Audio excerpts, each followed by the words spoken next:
Hi, it's Bob from HeCooksForMe.com. Welcome to my kitchen.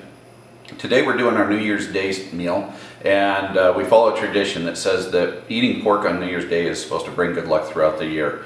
So we're going to do a rack of pork this evening, and with it we're going to have green beans with shallots and Parmesan cheese and some drunken apples. This is our rack of pork. It normally comes 8 bones long. You can see how the bones are showing out the top. Once this is cooked, you actually slice between each of those bones. So this will come out as 4 pork chops and look really impressive on the plate. When we get them, we like to cut them in half and then we freeze them that way because it's normally just the 2 of us that are eating. We can find these a lot of times at Costco around Christmas and Easter holidays, or we found them at our local grocery store throughout the year. We have our oven preheated to 375 degrees. So to prepare the roast in the roasting pan here, this is minced garlic, and I'm just going to rub that all the way over the top of it. And this will just allow that flavor to infuse into the fat layer and down in through the meat. This is a sage that I've just rough chopped, fresh sage, and so it'll go over the top of that. And then I'm going to use just a coarsely ground black pepper. Put some of that on. And then this is a dried tarragon. We really like to use fresh, but we couldn't find it for this video, so we're going to just put a little bit of the dried tarragon on. Now I'll put in a meat thermometer, and so we can keep track of how this is going in the oven, and we're going to pull this out when it gets to an internal temperature between 145 and 150. To carve the roast, you're just going to cut down between each one of the bones.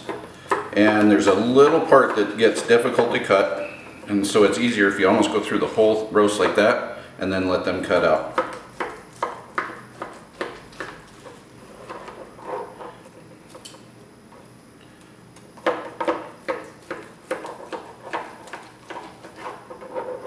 Hopefully you can see how those are going to look on a plate. They're pretty impressive.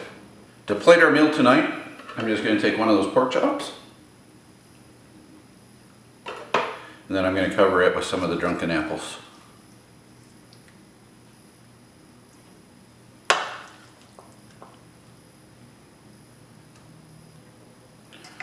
And then these are those green beans with the shallots and the Parmesan cheese. You can see how that cheese melted all into that. It makes a really nice flavor. And then Renee decided to mix up some mashed potatoes as well, so we'll just put those on the side down here. With tonight's pork dinner, we are going to serve a Nebbiolo. This is a Washington State Nebbiolo from one of our favorite winemakers, Neil Cooper at Cooper Winery. And it goes perfectly with this pork. It's a little bit lighter flavor than what you would do with beef, so it's great to go with this. Happy New Year and cheers. Thanks for watching. If you enjoyed this video, please give me a thumbs up, leave a comment, and consider hitting that red subscribe button. It really helps if you can share my videos with friends and family that might be interested, or watch some of the other videos on my channel. I hope this dish, or one of my other featured dishes, finds its way into your kitchen soon.